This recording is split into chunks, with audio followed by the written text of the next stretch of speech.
নমস্কার বন্ধুরা, Debanti blog and কুকিজে সবাইকে আরও একবার স্বাগত। আজকে আমি বানাবো পাঙাশ মাছের একটা রেসিপি। তো আমি এখানে দেখুন বেশ খানিকটা পাঙাশ মাছ নিয়ে নিয়েছি।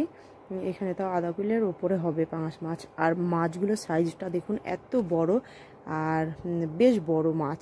তো আমি এখানে মাছটা না ঠিক পেটের থেকে লেজের কাছ পর্যন্ত কিনে নিয়ে এসেছিলো। তো মাছগুলোকে ভালো করে ধুয়ে নুন হলুদ মাখিয়ে রেখেছি, আর এদিকে কড়াই বসিয়ে দিয়েছি। আর পাঙাশ মাছ ভাজার সময় যেহেতু ফাটে, তার জন্য না আমি একটা পদ্ধতি ইউজ করি। কি করি, মাছটাকে নুন হলুদ মাখানোর পরে যখন আমি ভাজবো, তখন আমি মাছের গায়ে একটুখানি বেসন বা একটু আটা মিশিয়ে নিই, মাখিয়ে নিই। এবার আমি কড়াইতে একটু নুন আর হলুদ দিয়ে দিলাম, যাতে মাছগুলো ফেটে ফেটে না ছিটকায় চারিদিকে। পাঙাশ মাছ তো একটু ছিটকায় ভাজার সময় বিশেষ করে। এবার মাছগুলোকে এক এক করে দিয়ে ভেজে নিচ্ছি। পিসগুলো এত বড় যে সবগুলো একবারে আসবে না, এর জন্য আমি 4 পিস করে ভেজে নিচ্ছি। এখানে দেখে বুঝতেই পাচ্ছেন পিসটা কত বড়, আর মাছগুলো কত মাছটাও কত বড় মাছ ছিল। পাঙাশ মাছটা একটু অয়েলি মাছ, আর ভাজার সময় একটু তেল বেরোয়। তো কিন্তু আমার খুব পছন্দের একটা মাছ। আমার মতো কার কার তোমাদের এই পাঙাশ মাছ খেতে ভালো লাগে অবশ্যই কমেন্ট করে জানাবেন। তো মাছগুলো এপিট এপিট উল্টে ভাজা হয়ে গেছে, তুলে নিয়েছি। আর এইভাবে বাদবাকি মাছগুলো ভেজে নেব। আর এখানে নতুন আলু আমি সিদ্ধ করে 4 ফালি করে কেটে নিয়েছি।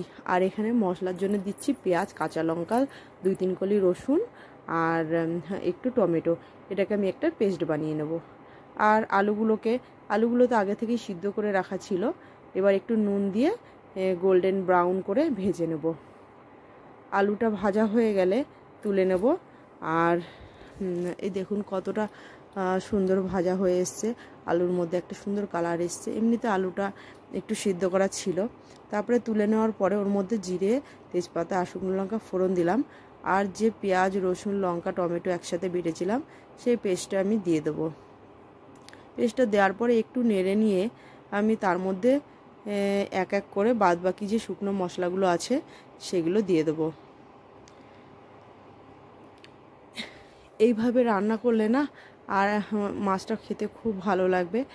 আর এখন তো শীতকাল পড়েছে, শীতকালে একটু এই ধরনের মাছ খেতে খুবই ভালো লাগে। এবার পেঁয়াজটা যে একটু ভাজা হয়েছে, তারপরে এক এক করে পড়ে গেল এর মধ্যে জিরের গুঁড়ো, ধনের গুঁড়ো, হলুদের গুঁড়ো, আর সামান্য লবণ, আর একটু লাল লঙ্কা। একটুখানি নেড়ে নিচ্ছি। এখনও কিন্তু আমি আদা বাটা দিইনি, একটু নেড়ে নিচ্ছি। একটু নেড়ে নেওয়ার পরে তারপরে আমি এর মধ্যে দিয়ে দেবো আদা বাটা। আদা বাটাটা না আমি সবসময় রান্নার একটু লাস্টেই ব্যবহার করি, কেন জানি না, আমার কাছে মনে হয় আদাটা একটু লাস্টে ব্যবহার করলেই ভালো লাগে। এবার সব মশলাগুলোকে একটু জল দিয়ে ভালো করে মশলাটাকে কষিয়ে নিতে হবে। মশলাটার গায়ে যতক্ষণ না তেল ছাড়বে আর সুন্দর গন্ধ বেরোবে, ততক্ষণ এরকমইভাবে নেড়ে নেড়ে সুন্দরভাবে কষিয়ে যেতে হবে। মশলাটা কষানো হয়ে গেছে, এবার আমি আলুগুলো দিয়ে দিলাম। আলুগুলো দিয়েও আমি আরও একটু কষিয়ে নেব। আলুটা কষানো হয়ে গেলে পরে তারপরে আমি এখানে আর একটা টমেটো স্লাইস করে কেটে রেখেছিলাম, সেই টমেটোটা দিয়ে দেবো। এই টমেটোটা না আমি একদম গলাবো না, এটা একটু গোটা গোটা থাকবে।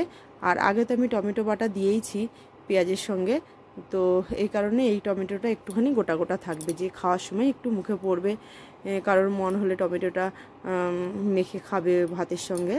তো ভালো করে মশলাটা কষানো হয়ে গেছে, দেখুন কত সুন্দর তেলও ছেড়ে দিয়েছে। এই একদম একদম পারফেক্ট হয়েছে মশলাটা কষানো। এবার আমি এর মধ্যে দিয়ে দেবো পরিমাণ মতো জল। তো আমি তো খুব বেশি ঝোল রাখবো না, যেহেতু মাছটা অয়েলি, আর একটু শুকনো শুকনো রাখবো। আর এই ধরনের মাছ শীতকালে একটু খেতে বেশি ভালো লাগে, তো আমার তো খুবই পছন্দের। এবার মাছটা জল দেওয়া হয়ে গেছে, এবার ঝোলটা ফোটার অপেক্ষা। আর ততক্ষণ বলে দিই, আমার এই সুন্দর সুন্দর রান্নাগুলো যদি আপনাদের ভালো লাগে, তাহলে অবশ্যই আমার চ্যানেলটি লাইক করবেন, শেয়ার করবেন এবং সাবস্ক্রাইব করতে ভুলবেন না। আর ভিডিওটা দেখে আমার পাশে থাকার অনুরোধ রইল সবাইকে। এবার দেখুন ঝোলটা ফুটে গেছে, মাছগুলো দিয়ে দিয়েছি এক এক করে। আর কালারটা কত সুন্দর হয়েছে, মাছগুলো রেডি হয়ে গেছে। সবার লাস্টে ধনেপাতা আর গরম মশলা ছড়িয়ে নামিয়ে নেব। আজকের দুপুরের আমাদের মেনু এই পাঙাশ মাছের ঝোল আলু দিয়ে টমেটো দিয়ে। তোমাদের বাড়িতে কে কী রান্না করছে অবশ্যই জানাবে। আর এই রান্নাগুলো একদমই সিম্পল, ভালো লাগলে অবশ্যই লাইক করো। আজকের মতো এখানে।